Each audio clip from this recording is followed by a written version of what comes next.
श्री राधे राधे। भक्तों, संत द्वारा मार्गदर्शन प्राप्त होना परम कल्याणकारी होता है साधक के लिए। और संतों का मार्गदर्शन नहीं हो तो भटकने का डर रहता है। वो भी सिद्ध पुरुष हों मार्गदर्शक, तो साधक के लिए अत्यंत वरदान सिद्ध हो जाता है। और विजय कृष्ण गोस्वामी जो स्वयं महाप्रभु चैतन्य जी के द्वारा कृपा पात्र थे, आशीर्वाद प्राप्त थे,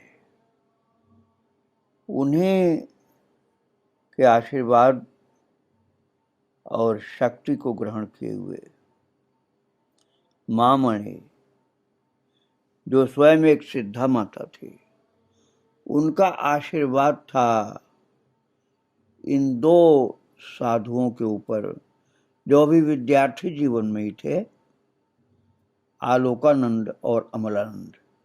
आलोक और अमल नाम था उस समय।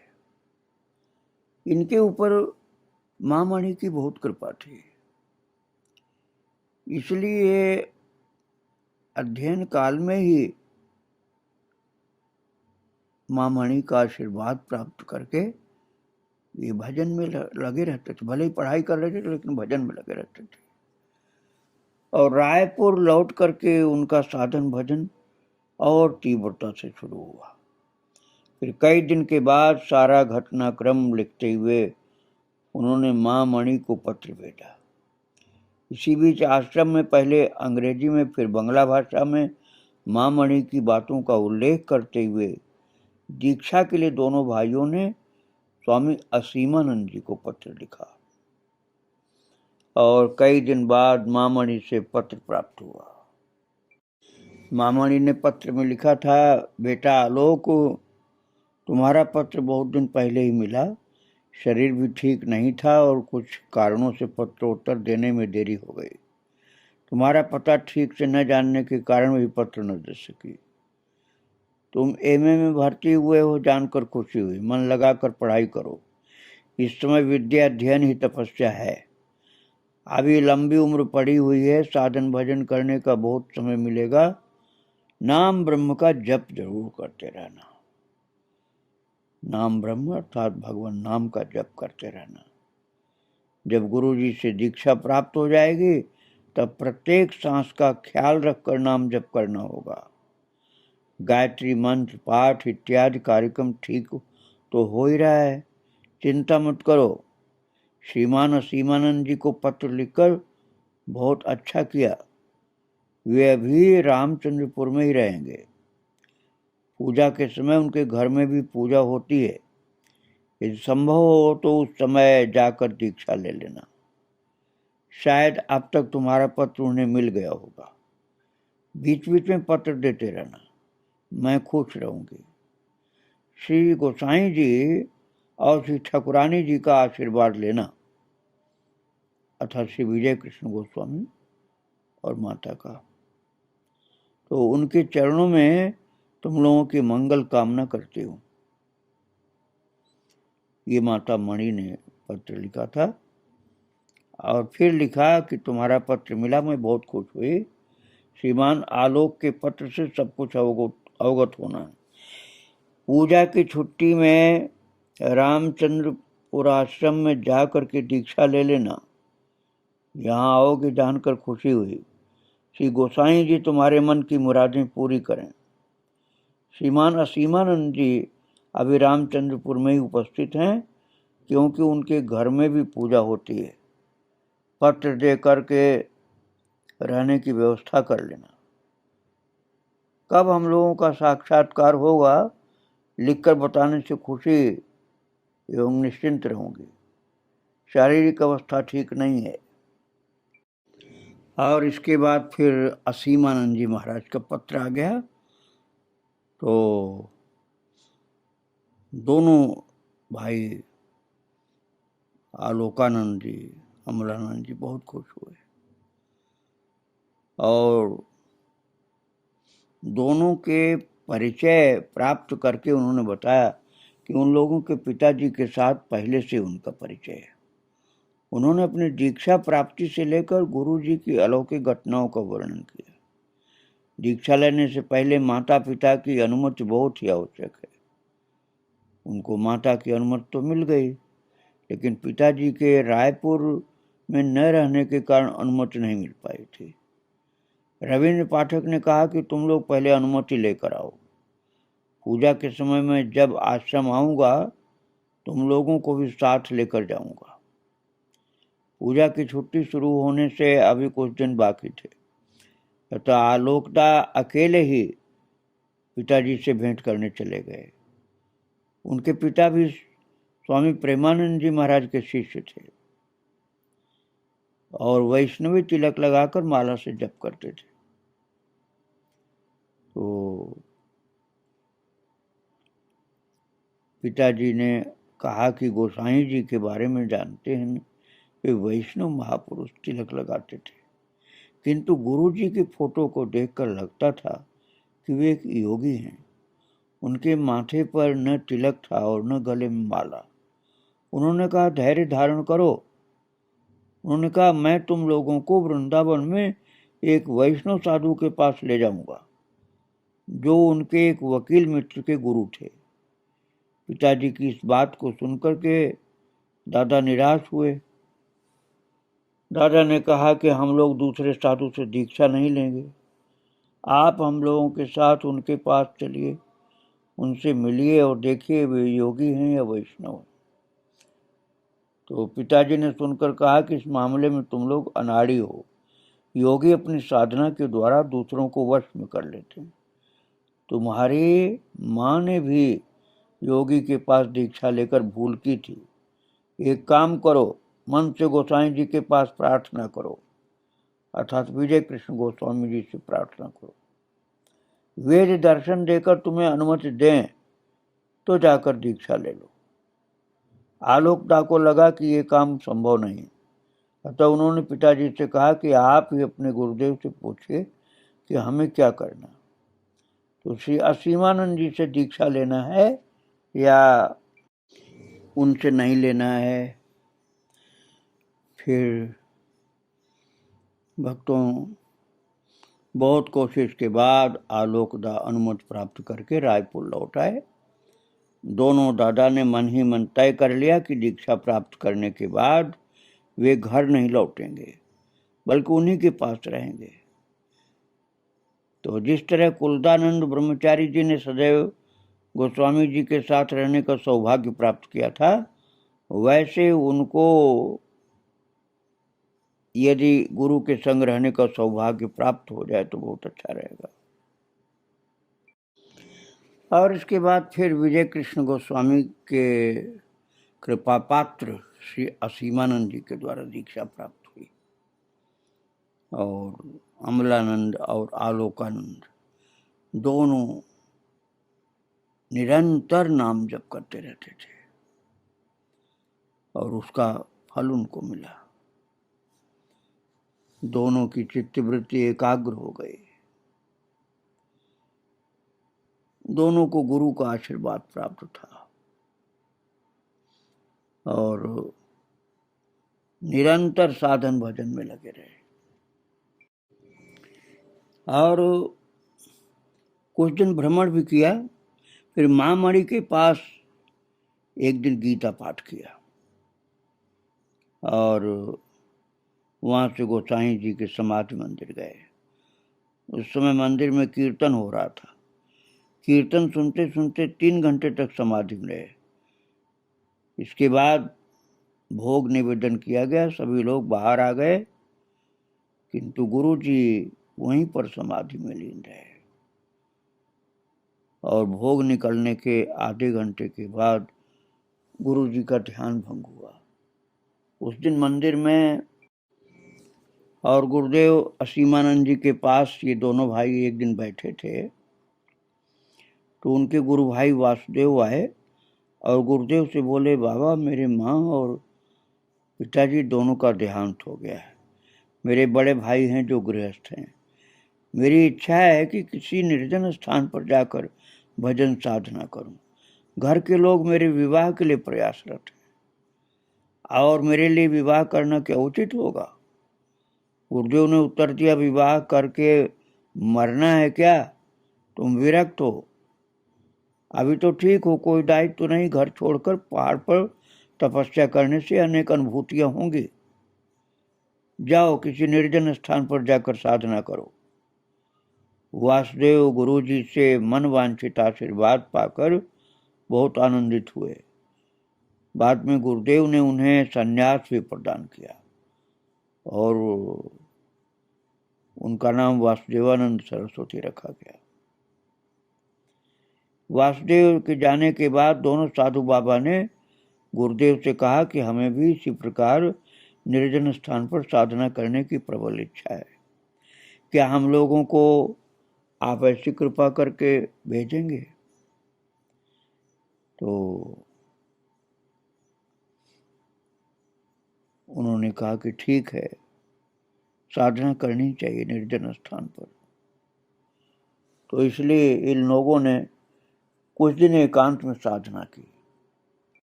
गुरु जी के आदेश से वे 29 अक्टूबर सन 1964 को आसनसोल होते हुए झरिया में शरद चाचा के घर पहुंचे और कुछ दिन वहाँ रहने के लिए भी कहा, लेकिन हरिद्वार जाने की उनकी जो साधु बाबाओं की तीव्र इच्छा को देखकर बनारस जाने की सब व्यवस्था कर दी। उनकी बुआ गर्म वस्त्र देना चाहती थी, साधु बाबा उसे लेना नहीं चाहते थे। और बनारस पहुंच करके उन लोगों ने भगवान विश्वनाथ का दर्शन किया।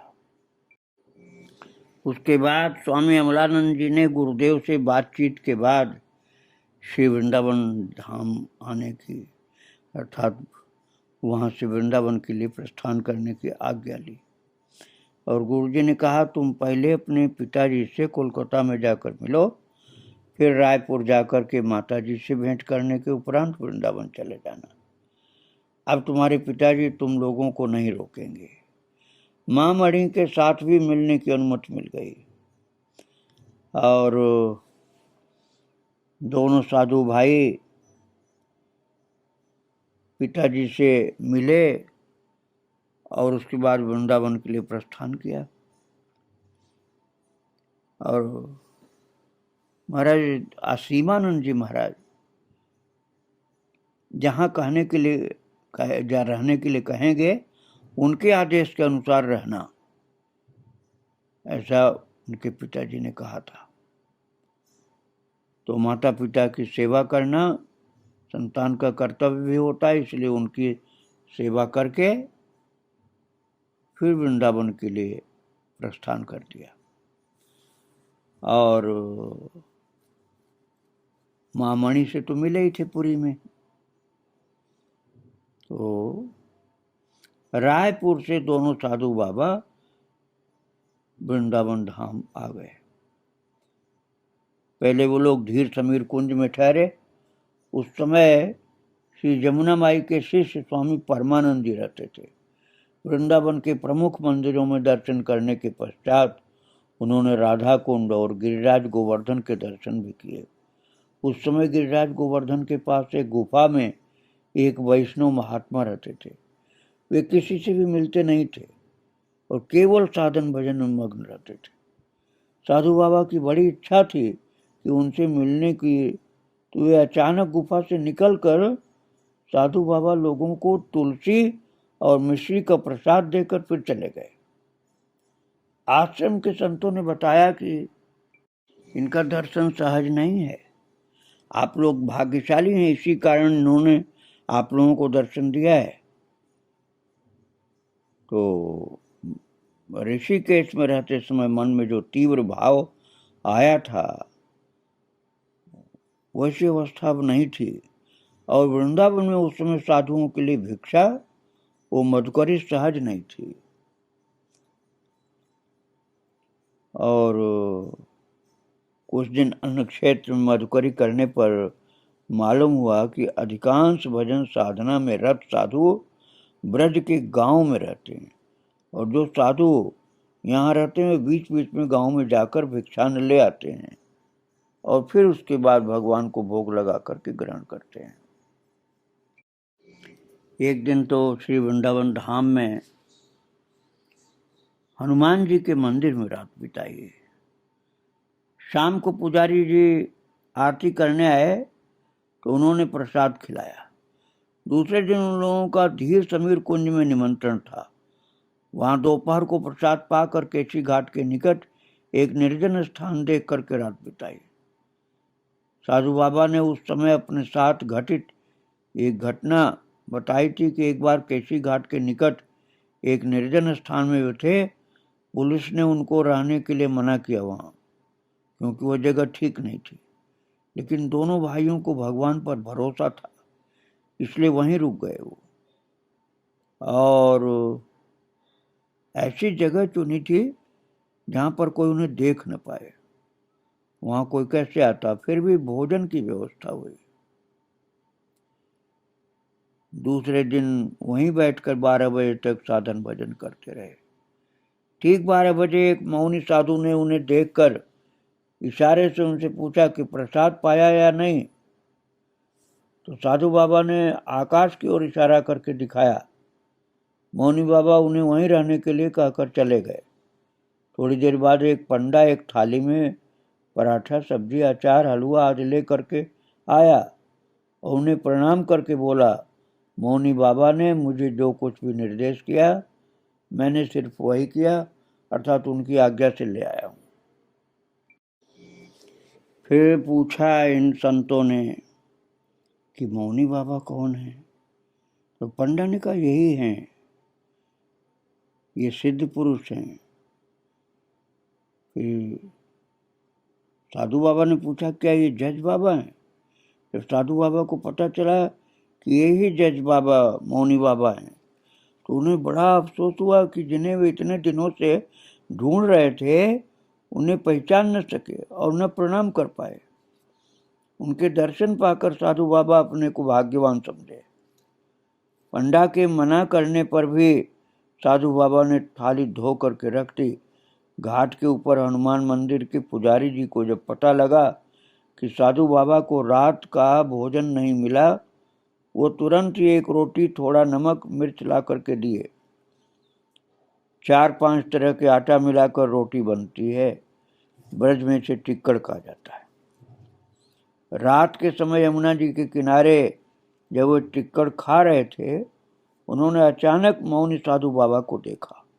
वे तुरंत खड़े हो गए और बैठने के लिए प्रार्थना की। मौनी बाबा ने इशारा करके उन्हें खाना समाप्त करने के लिए कहा और वहीं पर पद्मासन में बैठ गए। साधु बाबा को मौनी बाबा से चांदनी रात में यमुना के किनारे बात करने को बड़ा आनंद आया और शांति लाभ हुआ। मौनी बाबा बहुत समय तक पद्मासन पर लगातार बैठे रहते थे। ऐसा प्रतीत होता कि उनके दोनों पैर आपस में चिपक गए। किसी के कुछ खिलाने से प्रेम से कोई खिलाए तो खाते थे, नहीं तो नहीं खाते थे।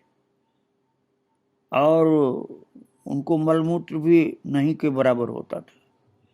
इस तरह कुछ समय बीतने पर वैराग्य आने से वे घर छोड़कर वृंदावन में आ गए थे। वृंदावन आने के बाद यमुना के किनारे किसी महात्मा से उनको दीक्षा मिली। उसके बाद 12 साल तक मौन रखते हुए भगवान के ऊपर निर्भर रहे। साधु बाबा ने उनसे पूछा कि क्या उनको कृष्ण दर्शन प्राप्त हुआ? ये सुनकर मौनी बाबा थोड़ा मुस्कुराए। फिर बोले, ये तुम लोग भी कृष्ण का दर्शन करना चाहते हो तो पहले दोनों भाई अलग हो जाओ। दोनों भाई एक साथ रहते हो तो ये लाभ अभी नहीं हो पाएगा। दोनों भाई अलग हो जाओ, फिर जो कुछ तुम लोगों के पास है उसे यमुना नदी में फेंक दो और फिर भगवान के ऊपर निर्भर करके पड़े रहो। भजन करते हुए प्रभु के ऊपर ही विश्वास रख करके पड़े रहो। ऐसा करने से अवश्य दर्शन मिल जाएगा तुमको। रात के बहुत समय तक बातचीत करने के बाद वो साधु बाबा को आशीर्वाद देकर परिक्रमा के पथ पर निकल गए और पुराने काठिया बाबा के आश्रम के पास एक प्राचीन बंगाली वैष्णव साधु का दर्शन करने गए। उस समय दोनों हाथों में वो 2 बाल्टी भरकर ला रहे थे। साधु बाबा के प्रणाम करने से पहले उन्होंने उन लोगों को प्रणाम किया और परिचय पूछा। जब उनको पता चला कि साधु बाबा विजय कृष्ण गोस्वामी जी की परंपरा से हैं, तो उन्होंने कहा कि मेरे परिवार में भी कई लोग गोस्वामी जी के शिष्य थे, वो भी गोस्वामी जी से दीक्षा प्रार्थी थे, लेकिन श्री विजय कृष्ण जी महाराज ने कहा था कि समय होने पर सद्गुरु लाभ होगा। इस समय महाराज जी की उम्र 110 वर्ष से भी ज्यादा थी। तो उन्होंने ढाका में धूलट उत्सव के समय गोस्वामी जी का दर्शन किया था। फिर इसके बाद जुलाई 1965 में बनारस में आनंदमयी माँ के साथ कुछ दिन रहे, उनका दर्शन प्राप्त किया, उनके निर्देश में रहे और दर्शनार्थियों की पंक्ति में लग करके दर्शन किया जाए तो आरती के समय आश्रम में नहीं पहुंच पाएंगे। अतः वहीं के एक साधु बाबा को बुलाकर उन्होंने कहा कि वे दोनों विजय कृष्ण मठ से आए हैं, माँ का दर्शन करना चाहते हैं, क्या आप लोग उनको खबर दे सकते हैं?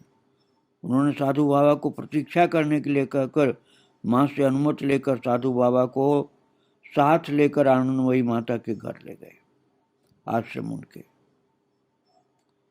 और माँ ने उनको बाहर जाने के लिए उस समय कहा और दरवाजा बंद करने के लिए कहा। तो माँ ने साधु बाबा को बताया कि वे किस प्रकार से भगवान से जुड़ी हुई हैं। माँ के चरणों को प्रणाम किया। बोले तुम लोग साधु ब्रह्मचारी हो, पैर छू के प्रणाम मत करो।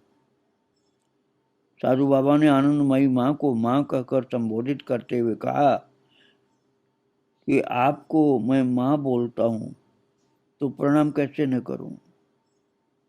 फिर वह हंसने लगे। साधु बाबा ने माँ से प्रश्न किया कि उनके ऊपर गुरु कृपा कब होगी? माँ ने आशीर्वाद दिया, बहुत जल्दी कृपा होगी, चिंता मत करो। और इसके बाद फिर महेश योगी के साथ भी रहे कुछ दिन ये लोग, और महेश योगी ने जो विदेशों में ध्यान आदि की शिक्षा प्रारंभ की थी, उसका भी अनुभव प्राप्त किया इन्होंने। इस प्रकार तीर्थ यात्रा करते हुए, महान महान संतों की कृपा प्राप्त करते हुए, अनुभव प्राप्त करते हुए, ये अमलानंद जी और आलोकानंद जी साधना के पथ पर आगे बढ़ते रहे, संतों का आशीर्वाद प्राप्त करते रहे, भक्ति पथ पर आगे बढ़ते रहे। नाम जप मुख्य साधन था, और फिर गुरुदेव ने कहा था कि नाम जप के साथ ध्यान भी जरूरी है, इसलिए ध्यान और नाम जप में, नाम कीर्तन में लगे रहते थे। नाम कीर्तन के प्रताप से इनको बहुत लाभ हुआ, चित्तवृत्ति शांत हो गई, भगवत प्रेम का उदय हुआ। आगे इनके चरित्र को फिर सुनाऊंगा। आज सब संतों को और प्रभु को प्रणाम करके ही विराम दे रहा हूँ। श्री राधे राधे, जय श्री राधे राधे।